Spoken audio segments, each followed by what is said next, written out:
Good morning. I forgot to tell my driver that I was traveling today. So I've had to book an Uber to the airport, and it's impossible to get Ubers in London these days. So I'm waiting to see if I can get one. I'm running late to the airport, as usual, nothing new. Oh, I just got one.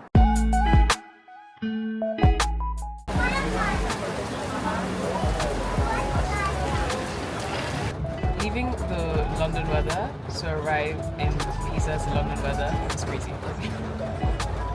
It's crazy. But I think the weather is supposed to, I looked at the forecast and the weather is supposed to get better after today, hopefully, or after tomorrow, I'm not sure. I'm here for like an R&R trip. I'm going to Maya's house. She invited a few of us over to hang out for a couple of days, as she does almost every summer. And I love these little trips. They're just really relaxing. They're really nice. Good food, good company, good wine. So yeah, it's a relaxed one because I actually have a grand trip coming up literally right after this. That's going to be quite busy.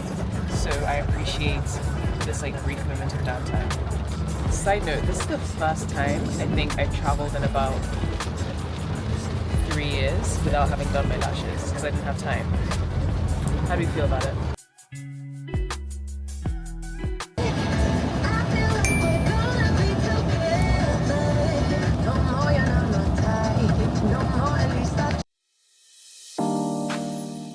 Guys, whilst I get myself together, can we please just talk about how stressful a flight that was? Word of advice, if you're coming to Tuscany, don't land at the Pisa airport. Go to Bologna or go to Florence because they have no idea what they're doing here. It's crazy. First of all, I took an airline that I don't usually take because I initially planned to stay for 6 days. It wasn't 7 days. But now I'm only staying for 4 because I have a round trip that I need to get back to London for because they couldn't get me a flight direct from here. So I took an airline I don't usually take, EasyJet, which generally there's nothing wrong with it. It's just like, it was so bad today. So first of all, I went from Luton Airport, possibly the worst airport in the UK, arguably, probably next to like Gatwick Airport or Stansted. Anyway, the luggage conveyor belts were all broken there, so everybody in the entire airport had to go like one by one with their suitcases and drop it off like in the oversized baggage place. So I was waiting in the line there for like 2 hours. Finally boarded the plane, cool. Fortunately, I had my tag in my what's called air tag in my suitcase, so I could track where everything was going. Blah blah blah. Okay, fine, no problem, cool. Get on the plane. They didn't even make an announcement before they took off. They just took off, which is so weird. Then, like maybe like 15 minutes to landing, maybe more, maybe like 30 minutes to landing, the pilot just starts dropping from the sky, literally, like a 20-meter drop, and then he stopped for a bit and went 20-meter drop. And like when I say drop, I mean people were screaming. Like I don't know if you've ever seen that video of the flight to Abuja, where everybody is like, God now, please now.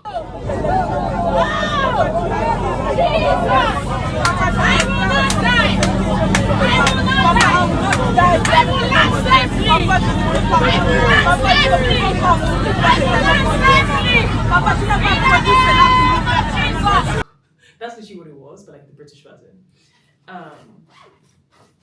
It was crazy. Then we get to the airport. It was raining. Apparently, the rule at the airports in Pisa is that if there's a thunderstorm, they just stop all operations. So if you land, you're just supposed to sit on the plane. So they made us sit on the plane for 2 hours. They switched the plane off so it was hot. We sat on the plane for 2 hours. Then we get off the plane eventually. Then none of the conveyor belts are working because, like I said, like they cease all operations when should I unpack? I have a YSL collaboration to film whilst I'm here, so I brought my YSL stuff with me in a Space NK bag. That's not part of it, but it's a YSL collaboration. Anyway, yeah, so they made us all like sit on the plane and wait. Then we got off the plane. Then we get into the place where all the luggage is. None of the conveyor belts are working. So at this point, there were probably like 15 flights that had landed, and everybody was just sitting in the airport waiting. No announcements, no staff, tiny airport. It was shit. But I'm at Maya's now, and I'm happy. Listen to the silence.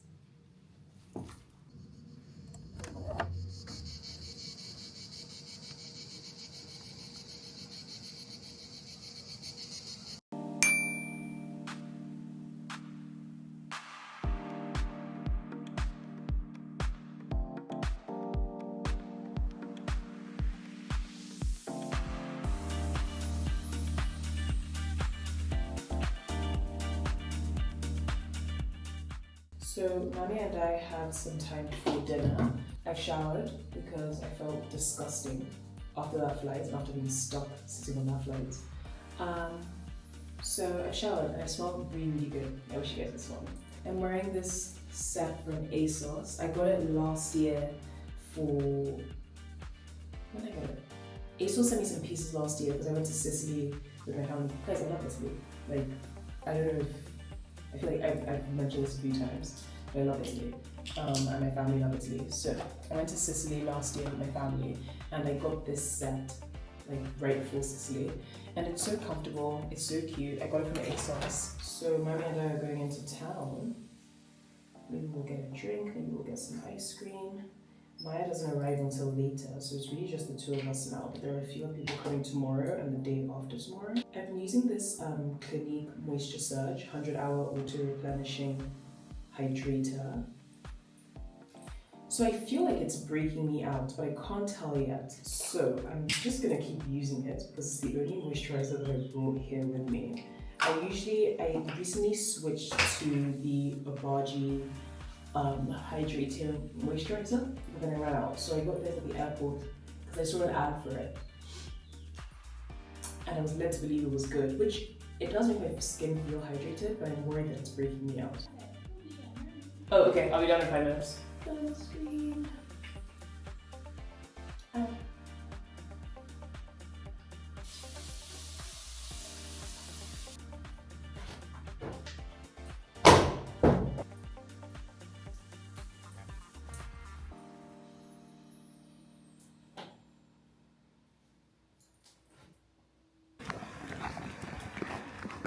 It's so cute here. Mommy and I are doing exploring. We're bonding. Yes, we are. We're having a little bonding moment.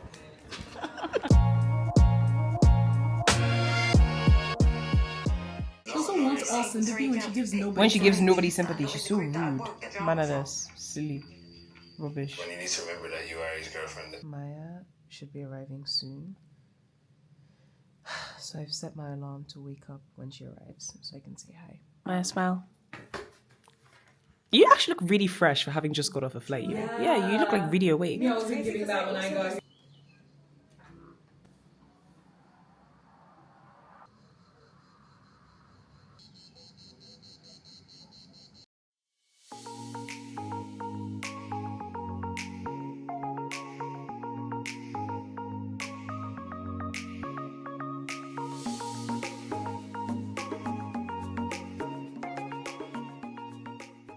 Good morning, guys. Today is Sunday. Getting ready to go to the gym. I'm gonna see who else is awake, if anyone wants to come with me. So I'm starting quite late, but I slept so well and I was so tired. How shiny my face is. I used the Super Good Glow Stick and I used this Naked Sundays Hydrating Glow Mist. It's 50% SPF and it's got hyaluronic acid, kakadu plum, and watermelon, and it's a sunscreen spray, so you can put it on over makeup. I have a YSL collab to film, so I think I'll probably do that this morning after the gym, whilst everybody else is getting themselves together. I'm gonna do a short full body workout, probably only like 20-30 minutes, because I've worked out every day for the last 2 weeks. I haven't had a break, and that's not great, but I've been feeling very restless.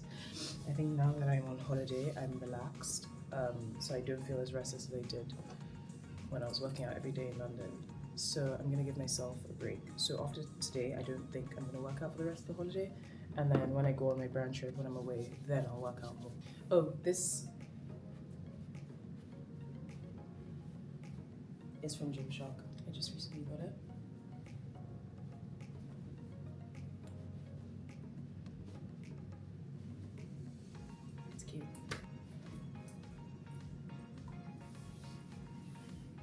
I brought my hay fever tablets with me because one thing about me, I'm going to have an allergic reaction to something.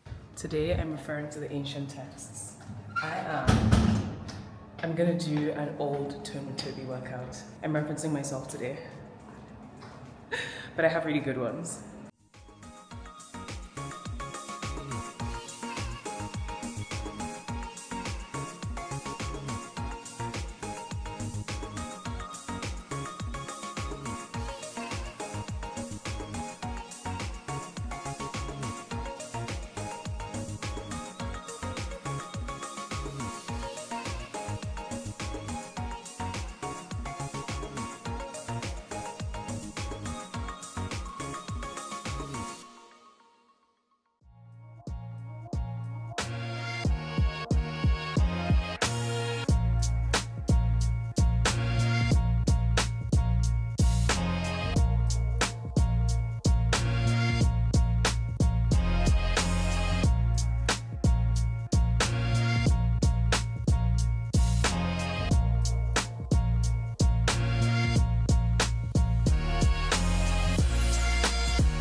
Maya's in the kitchen being domestic. She's making matcha. She's really good at making matcha, so I'm going to get some. It's raining a little bit this morning, but I think later in the day it's going to be less rainy.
This year, Talia Jora goes in lane 4. One of the favourites, Winterslow Eaton and Hounslow athlete, 13:31 this year. 13:26 is a lifetime best.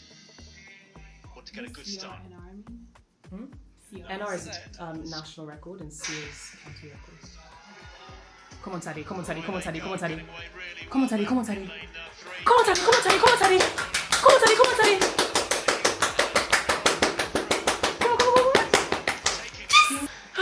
He did really good. In the second half, Talia Jora, the winning time, 13. Oh, he's so happy. Oh. I think it was a legal win, and that's a quick time, 13. Mammy's trying not to fall. Hey guys. Oh my god.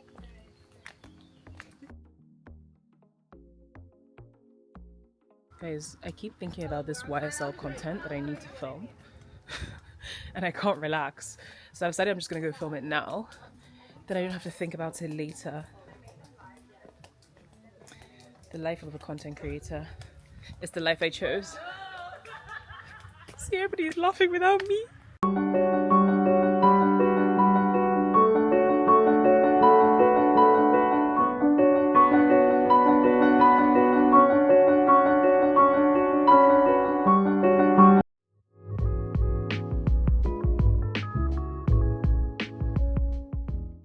No one else is down for breakfast yet, so I'm gonna have breakfast by myself this morning. I'm addicted to these donuts in a really, really concerning way. So I thought I only brought one workout outfit with me. So last night, in the middle of the night, I woke up and I was like, shit, we have Pilates this morning. So I hand washed my one piece in the sink and hung it on the windowsill to dry. Only this morning to discover that I did in fact bring two of the same outfits. So yeah, I also need to take pictures in this for Gymshark, which I said I would do like 2 weeks ago and I just didn't do. Good morning. How are you? Oh gosh. Hi. Hi, I'm Didi. Nice to meet you. Why did Didi borrow? I hate the way you ran up in here.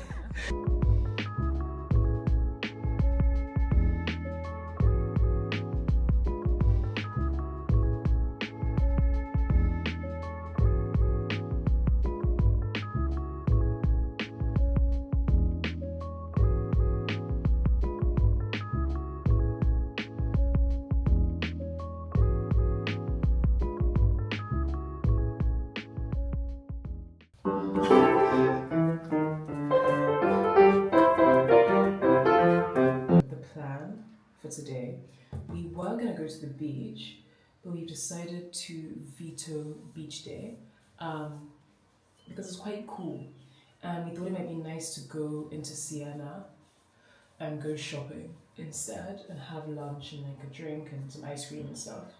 So we're gonna do that, and then we're gonna have dinner at home. Sienna is such a cute little town. They have lots of cute places to go, but because it's so like compact, I don't know.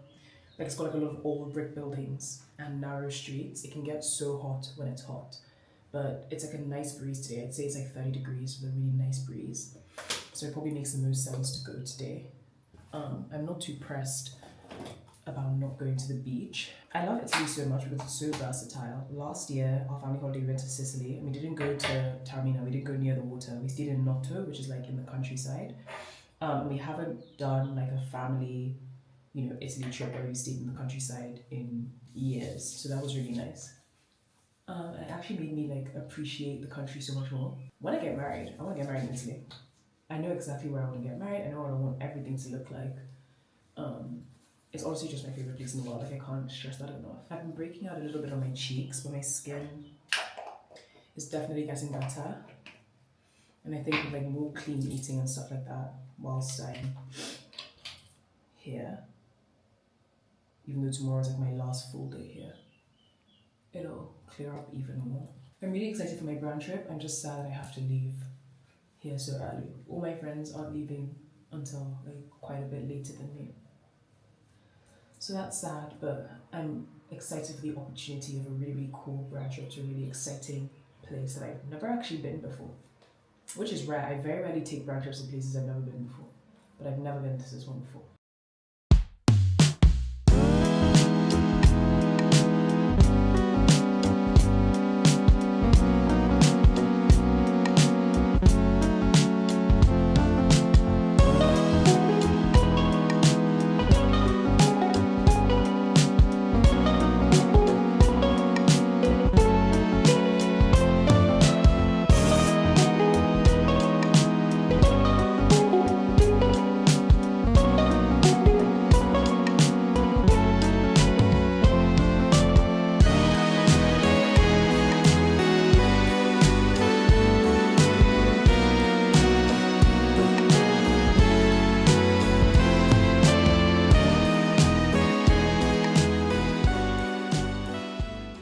Show us what you bought on the road.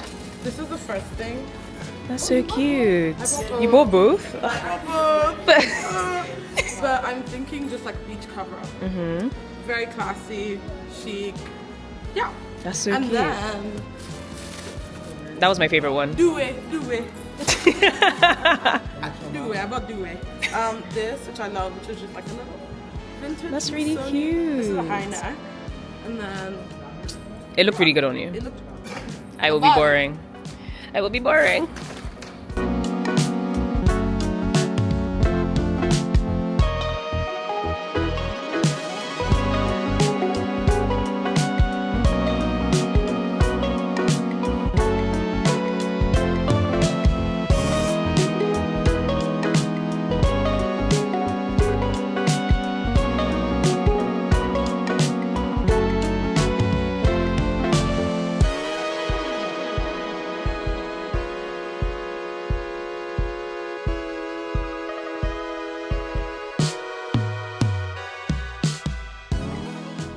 Everyone is doing yoga. In the spirit of hating stretching, I will be quietly observing.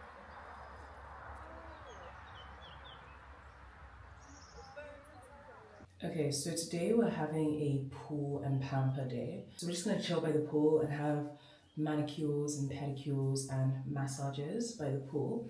And a mixologist is coming, so we're gonna have cocktails and stuff.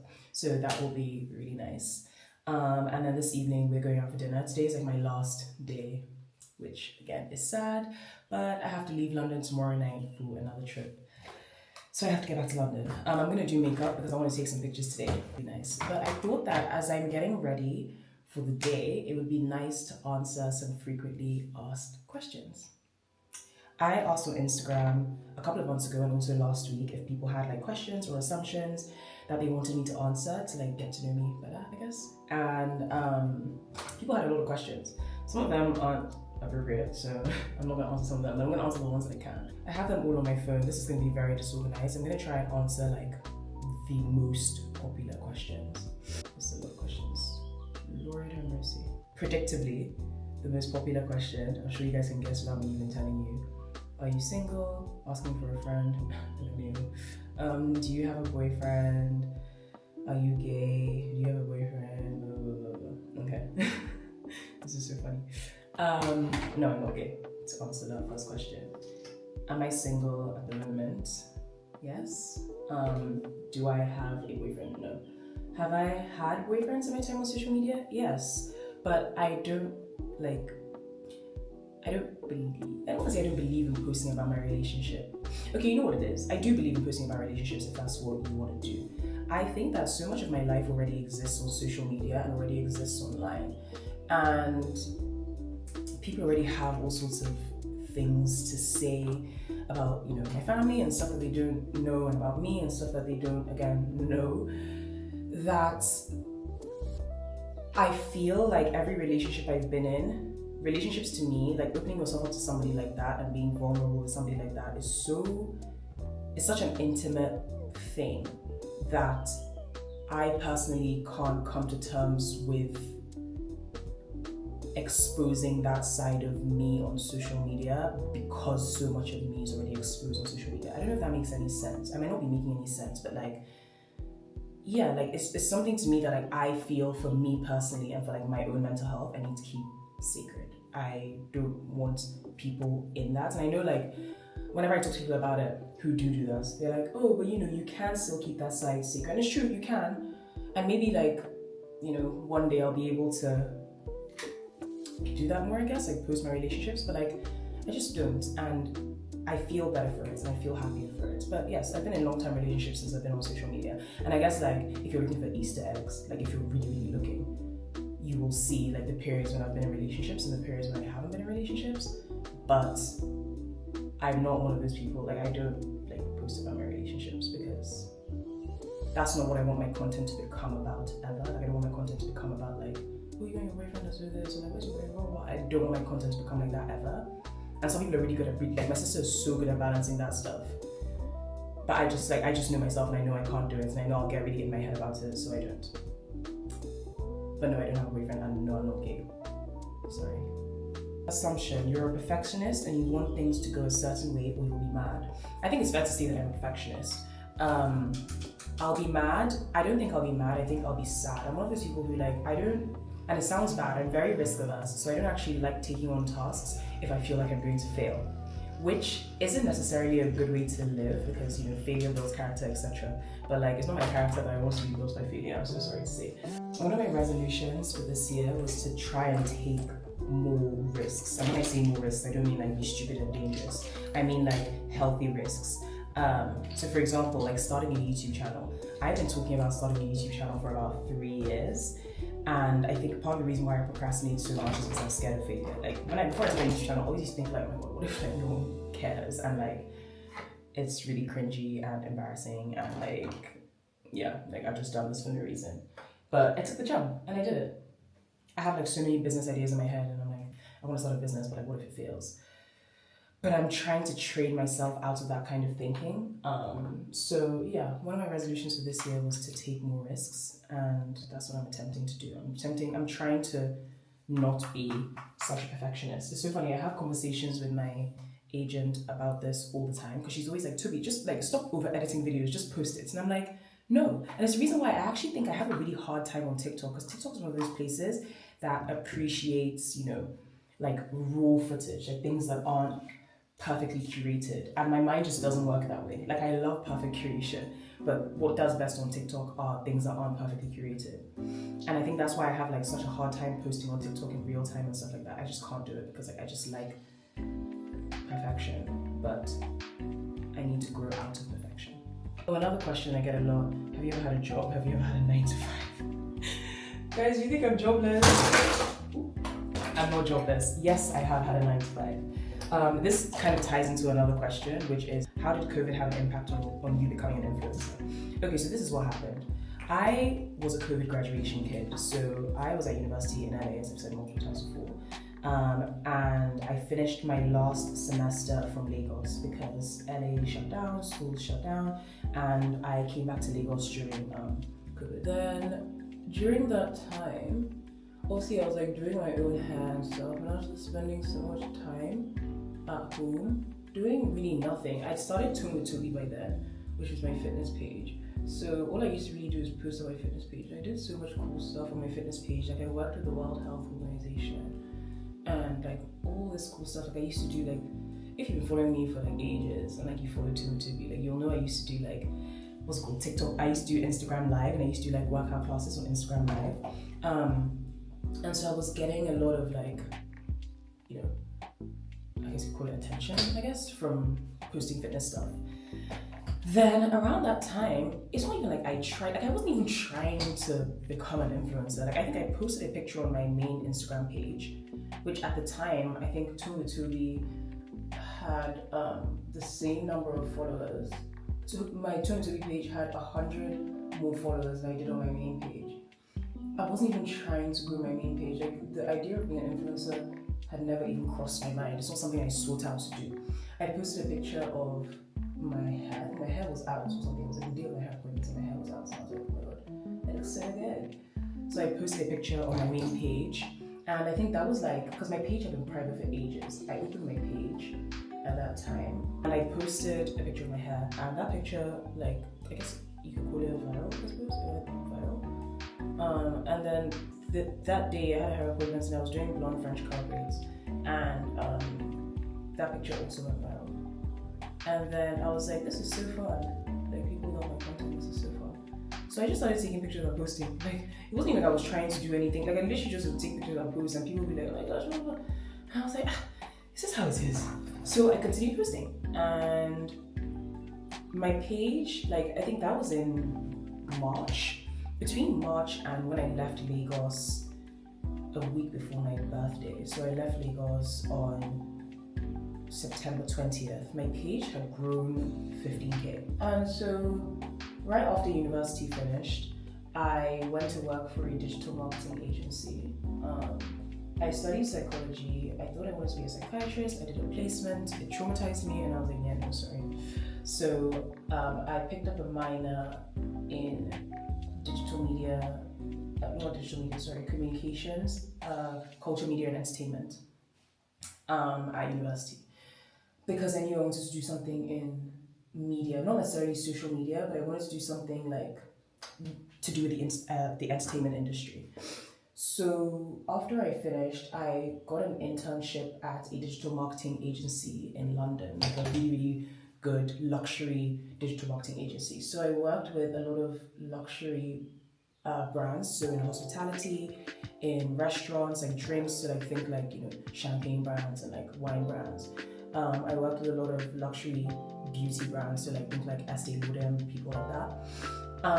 And I learned a lot, I loved it. But during that time, I discovered that I don't necessarily like being told what to do. And it sounds weird when I say that, but like I would much rather work for myself. Like I learned like I'm not a bad team player, like I can work in teams, but I just prefer working on my own schedule. And social media is one of those jobs that like, I think people underestimate how much work it actually is because you're always on. I was managing the social media pages for like a lot of pretty big companies and companies around the world. And as a result, like it's like one of those like a post needs to be done, like the clients will message at like 5 in the morning, like the caption is wrong, you know what I mean, stuff like that. So I was working really long hours and it was really, really draining. But at the same time, I was like still doing my spin on social media, still doing my thing with Toby. I was still growing my page. I had just been signed to my first agency. But I was tired of working a 9 to 5. So when I felt like I was in a good position to be able to quit, when I say felt like I was in a good position, I mean like I had the conversation with my parents where I was just like, you know, my social media journey is really taking off. I'm making more money as an influencer than I am at this company. And I think I want to like explore that avenue a bit further. My parents were hesitant because they were just like, influencer cool. But they get it. Like I explained it to them. I like pitched myself to them almost like as a business, and they understood it and they still get it and they're very supportive and they were very supportive at the time. And I also explained to them how depressed I was getting at that job because I was so tired all the time. So they backed me and they were like, okay, cool. Like if you want to, you know, do your own thing as an influencer, by all means. So I did. And like I said, like because, you know, working at 9 to 5 at that time, I would get really cool opportunities, like travel opportunities, but like things that were like on a Tuesday. But I had work, so I couldn't do them. And I felt like my job was holding me back from exploring something. And I was like, I'm young, like, you know, like I should be able to try new things. So yeah, after about 2.5 years working 9 to 5, I quit my job. And I went out and did influencer stuff full time, but I was also freelancing as well because I like to keep my brain stimulated. And in between jobs, I was just like, I don't want to be bored. So I was freelancing as well, and I was doing a good job at it, and I still freelance now from time to time. Over summer, I tend to drop a lot of clients, mainly because I do travel so much over summer. But yeah, that's pretty much what my journey was and what my journey has been, and I'm still enjoying it. Do I think that like being a content creator is sustainable forever? No, and that's the reason why I always talk about making sure you're upskilling and leveling up. Like I do so many video editing courses. I do courses that are like, I feel like because I've taken this as my profession, it's a conversation I have with my parents, because I've taken this on as a job, I have to treat it as a job. And like in any job you have, you want to constantly upskill and you want to make sure that you're the best at what you're doing, and you don't want to be left behind when like things in your job start moving on, right? So I constantly try and upskill, and I try and treat it like the job that I wanted it to be. So yeah, that's how we got here. I hope that makes sense. I really did enjoy my 9 to 5 though, and I'm still in touch with a lot of those people because I was a PR agency and because they work with like some of the biggest brands in the world. I spent so much time at that company, not just networking with people within the company, but also networking with their clients outside. So I see a lot of people now, like when I'm doing like jobs and I go to events and stuff, I see so many people that I worked with when I was at that company, and it's really nice. Like I still go for lunch with them, and like I really value face-to-face interactions over email. Like I really just like, I would rather talk to you face-to-face and like take you for lunch and like we discuss, I don't know, a brand deal over like a lunch meeting than over email, because I think it's so much nicer to understand somebody's personality and get like that personal time in where like they know you than they just know what you can do. Does that make sense? I hope that makes sense. Okay. Do you and your siblings speak Yoruba? No, we don't speak Yoruba, we don't speak Igbo, and that makes me really, really sad. But I've been taking Yoruba lessons. My dad speaks Yoruba, my mom understands a bit of Yoruba and a bit of Igbo. But no one ever taught. And you know what's so crazy? I think the reason why no one ever taught us Yoruba is because they didn't want us to know what they were saying when we were kids. Like some of our nannies used to speak Yoruba, and they would try to teach us, so like things like counting and like greetings. Like when I say I don't speak Yoruba, I mean like I can't speak like Yoruba well at all actually, but like things like greetings, like very like you, how are you, what's your name, etc. Like yeah, I can do that. That's fine. What's your ultimate goal in life? My ultimate goal in life is to be happy, and it sounds cliche, and I hate to, well, I don't hate to sound like Beyonce, but like really, I just want to just be like, I just really just want to be happy, you know? Like I spend so much time in my head being anxious and being nervous, and like I feel like I don't appear like it on the outside, but like I'm not as put together as people perceive me to be, I guess. And I'm not saying I'm not happy, I just want to be happy all the time. So yeah, that's really what my goal in life is. I have no other goal than for me and my family and my friends to be happy, and for my family and my friends to be proud of me. How is Teddy? How's Teddy also? What inspired you to do sit down, get ready with me videos on TikTok? Guys, I need to bring that back. I haven't done that in ages. What inspired me? I have a lot of thoughts in my head. I think a lot about things. And I feel like there is so much beauty in knowledge. It's so interesting. I get on social media a lot and I'll see people say things and I'm like, you have no idea what you're talking about. And I'm not saying I know everything, but I do read a lot and I do like to understand the world and understand people. And I just feel like I have a lot of thoughts and I have a lot to share. And I have, you know, what really inspired me to do it is like I'll have conversations with my parents' friends or my parents out there. And like they're always my parents, they'll be like, wow, Toby really knows a lot about blah blah blah. My parents told me and they were like, Toby, you should, you know, you could monetize this thing, you could just go to schools and talk. And I was like, yeah, no, I think I'm just gonna do it on TikTok. So that's really what inspired me to do it. Like people telling me that I guess you know more about certain things than the average person. I hope you guys like those Get Ready With Teas. I need to bring them back. I have like a list of like 15 topics, but I just like sharing information, I guess. Like whenever I go out with my friends and whenever I meet people, like I'm that person at influencer events that's like, let's talk about racism in the industry. Like that's literally me. And all the friends that I've made in the industry are just like me. How do you navigate being black in white spaces, or rather having to deal with the racism there sometimes? That's a really, really good question. So I have been the only black person in so many white spaces for like as long as I can remember. Let me explain like my schooling journey. I mean, I was at school when I first started school. I was at school in the UK. Like when I first like was of schooling age, because that was when Taddy was being born. So we were in London still. So I was at school in the UK. Then, oh sorry. Every time I say that, people are like, oh, so you didn't go to Nigeria until you were like 4. No. So I was born, then we went to Nigeria, then we came back to London, like around the time Taddy was being born. Then like back to Nigeria, so I was at school in Nigeria, then stayed at school in Nigeria, then came back to school in London, went back to school in Nigeria, came back to school in London, and that's when I went to boarding school when I was about 10. So yeah, I've been the only black person in a lot of, well, one of the few, not only, but like one of the few or the only black person in a lot of white spaces. And I've also been a lot of people's first black friend, which I think is such an interesting concept. But I've been a lot of people's first black friend as well. I think something that's helped me navigate those spaces is that it's never been something we didn't talk about at home. My parents kind of grew up in like a very similar way to me, and then my dad went to boarding school when he was about 6, and my mom went when she was about 9. And like imagine like in the 70s, like there weren't that many black or African kids that were at school at boarding school, especially in the UK. So they've been like the only black people in a lot of places before. The way you experience life when that's the case is so unique that I don't think that many people can relate to it. But my parents were able to relate to it, and so it made it easier for me to navigate, because I would have conversations like, this really weird thing happened, and they'd be like, yeah, this has happened to me and this is how I dealt with it, this is what I think you should do. So that made it easier. I would also say my parents never like skimped on making me feel good about myself, and like making me understand my self-worth, making me understand like who I am, where I came from. They were very sort of like on top of that stuff, so I never felt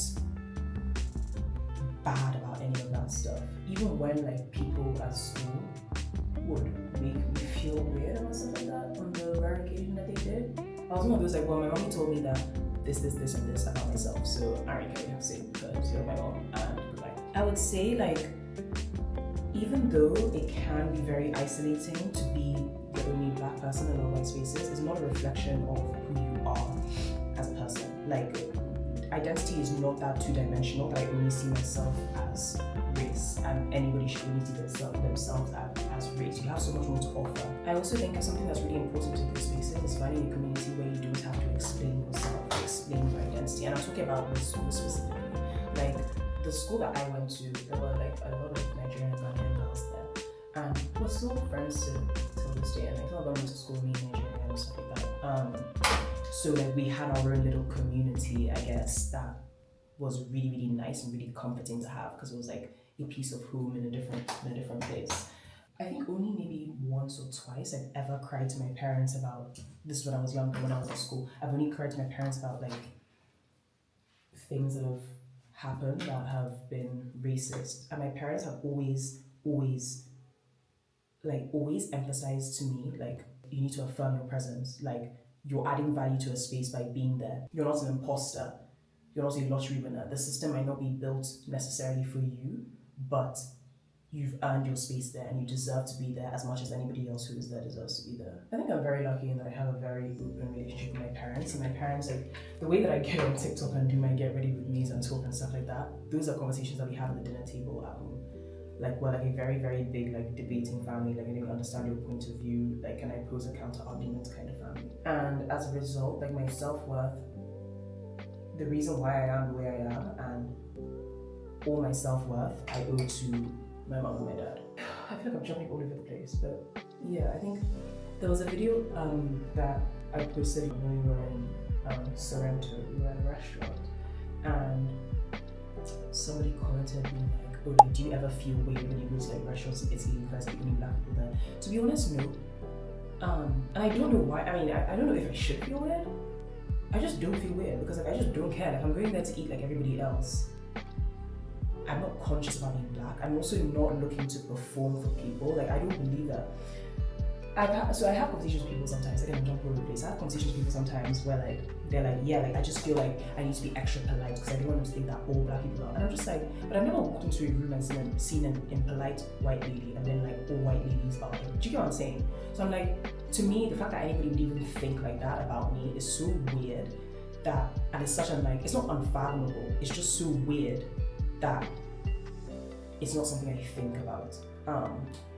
I know myself, I know my worth, I have a lot of self-confidence. And as a result, I'm not fussed. However, people love a microaggression. And I always call them microaggressions. That's another thing. My younger sister always says to me, like, Toby, it's so awkward because like they said blah blah blah, what should I say? And I'm like, answer them. The fact that they can say that to you means that they're expecting you to not say anything. Answer them. Like I am quick to call out a microaggression. Choose if I'm going to educate. That's what I will say. Choose if I'm going to educate. Sometimes it's not worth your time. Sometimes they're just trying to trigger you. But choose if I'm going to educate. Know your worth. Build up your self-identity, and do not ever allow your self-worth to be built on other people's impression on you. Because literally, like, fuck them, like, who cares? Let me finish my makeup. Then I'll put on my clothes and I'll keep talking. How do you and your sister get along since there's somewhat of an age gap? I don't know. Again, I think like I know I keep on saying everything comes down to my parents, but we've always been a very, very close family. When we were younger, you know, lunchtime, dinner time, like we're not eating unless everybody's at the table, unless of course someone has traveled or someone's gone out with their friend or whatever. Like we're all having dinner together, we're all having lunch together.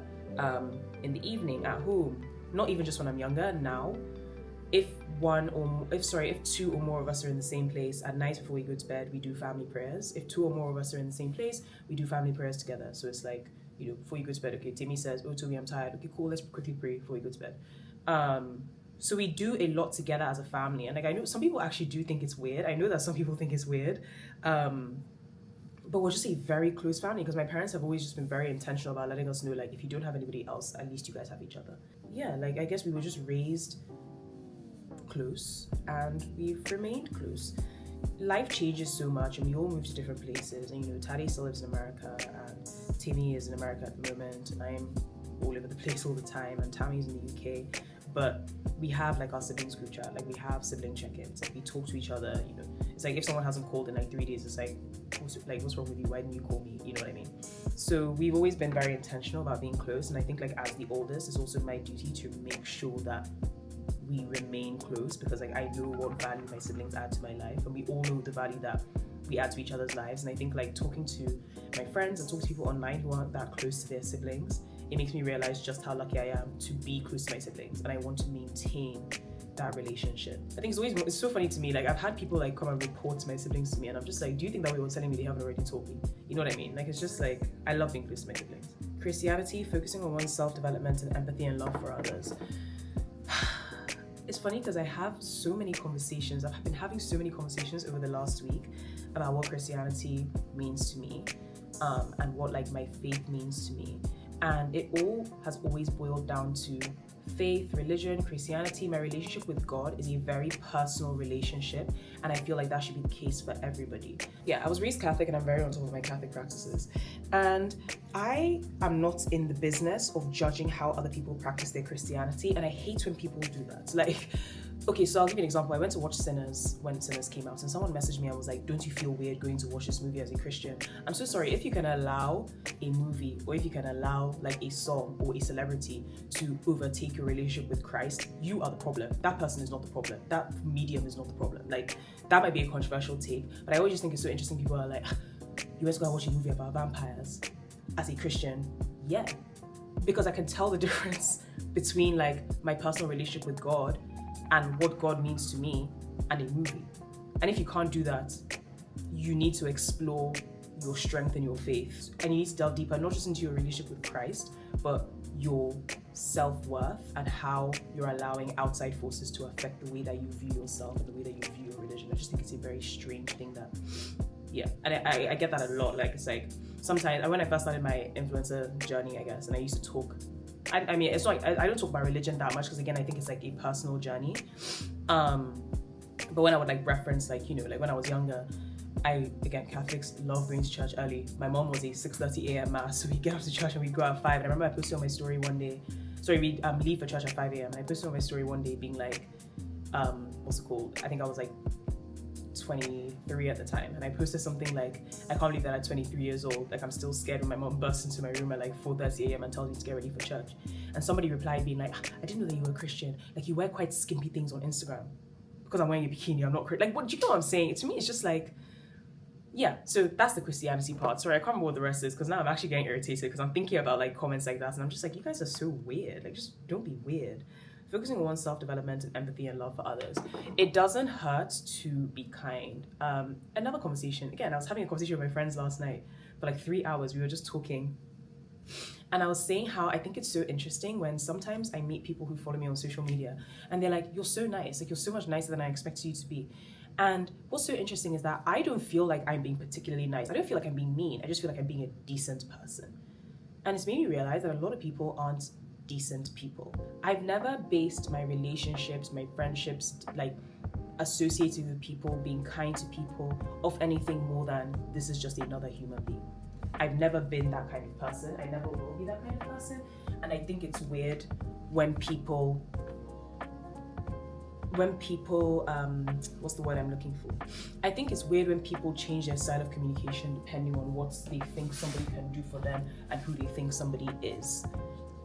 Does that make sense? I just think that's very strange. It doesn't, like, it takes nothing to be empathetic. It takes nothing to be kind. It takes nothing to, be helpful. It really takes nothing. And I think we currently live in a generation, like I'll see a lot of like conversations on social media where it's like, why do I have to do XYZ? I don't owe so and so anything. Yeah, you might not owe certain people anything. Like you might not have to be nice to people, but for your own for my own self-development and for my own peace, and for me to be able to sit with myself and be like, I am a good person and I see value in other people and I want to be valued by other people, I owe it to myself, not really to anybody else, to be a good person. And part of being a good person is exercising empathy, treating people with kindness.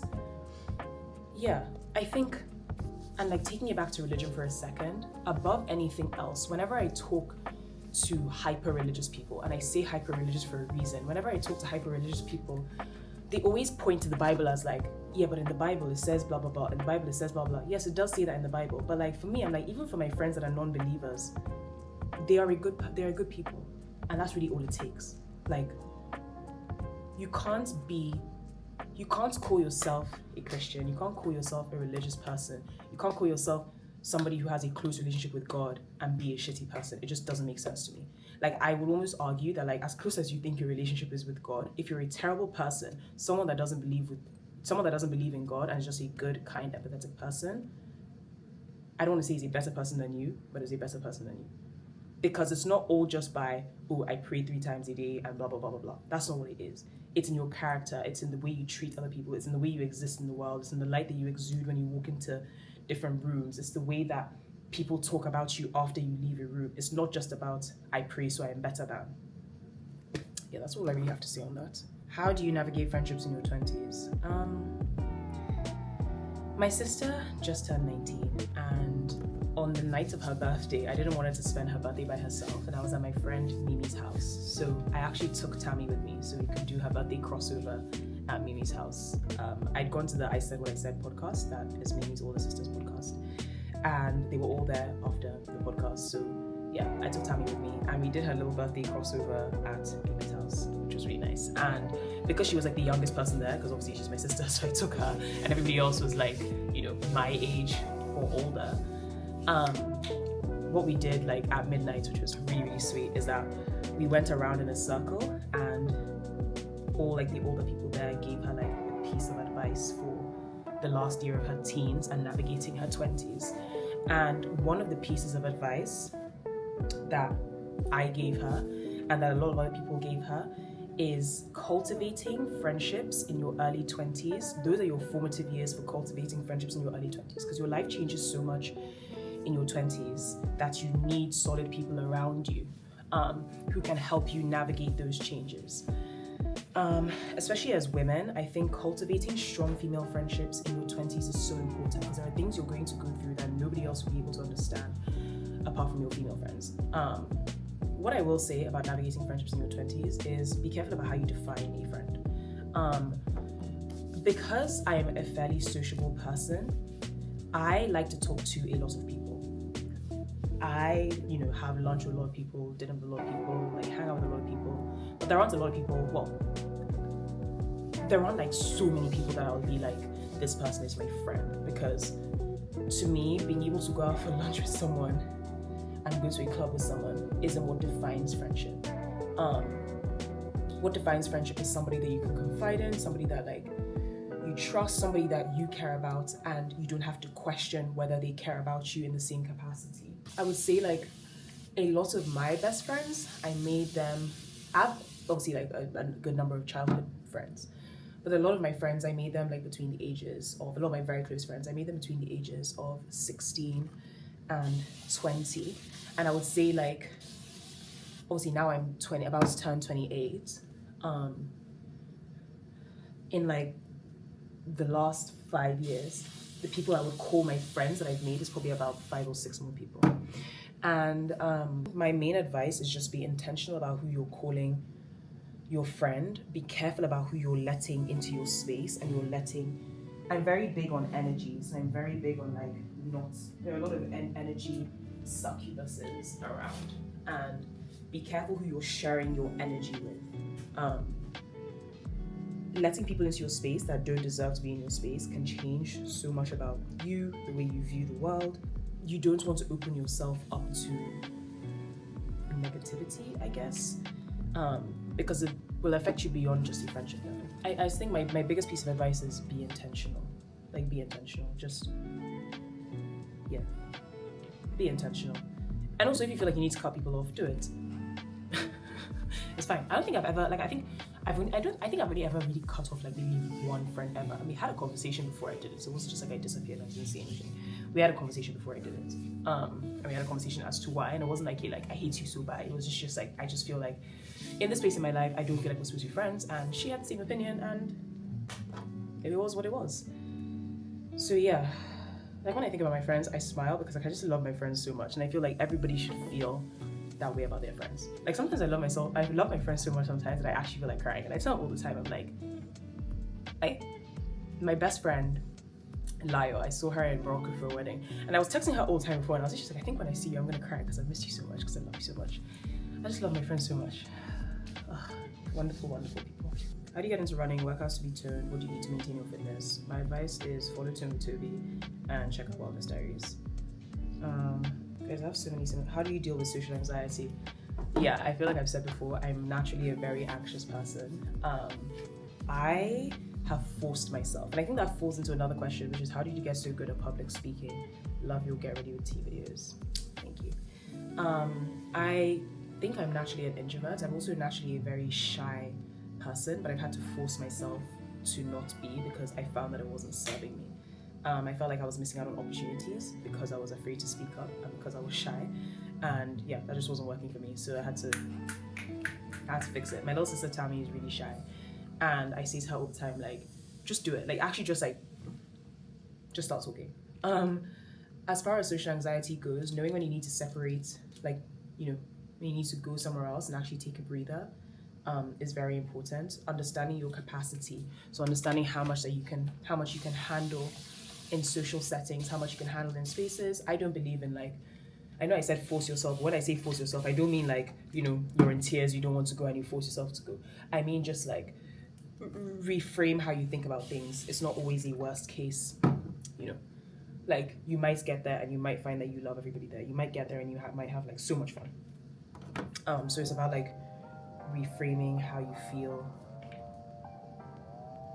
reframing how you see social situations, and also finding your people.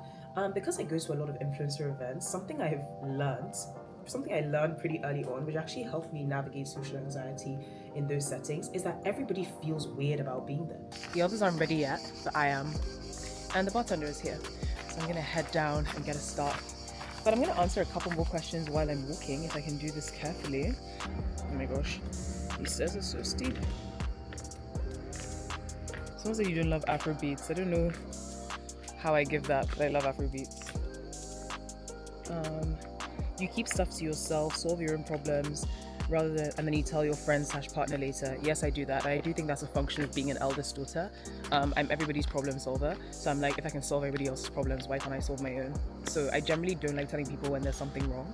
I have a very, very hard time like being vulnerable, but I've recently found the beauty in vulnerability, and my therapist told me that I can't just keep everything to myself. So you're really strict in deciding who to date. Yes, I am. I have very, very, very, very, very, very, very high standards.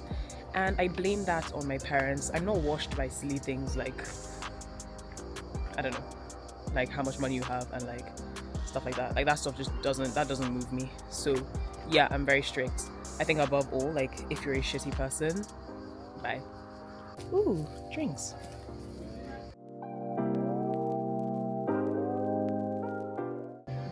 I just want to spend the night. Fucking in your bed tonight. Uh-oh. Why did no one... Watch a little TV. We can do our cheers. Since they don't care about us. I blame it on your love every time. Arrangiamento. Arrangiamento. Ci arrangiamo. Ci arrangiamo. Okay. This one's a bit too ugly. But it's ugly, but it's nice. But it's not. A tray with no drinks. Yeah, I was gonna say, where are the shots tonight? Fucking love this.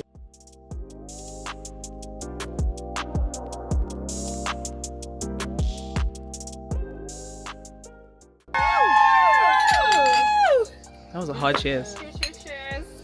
Frolic! Yes!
Yes, Maya, more! Ali, more! Splash more!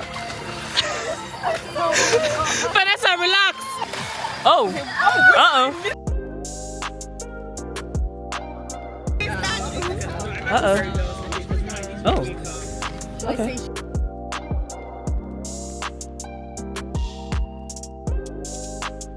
The world is so beautiful and I'm just happy to be here. Oh no, I was being dead ass. I was being dead ass.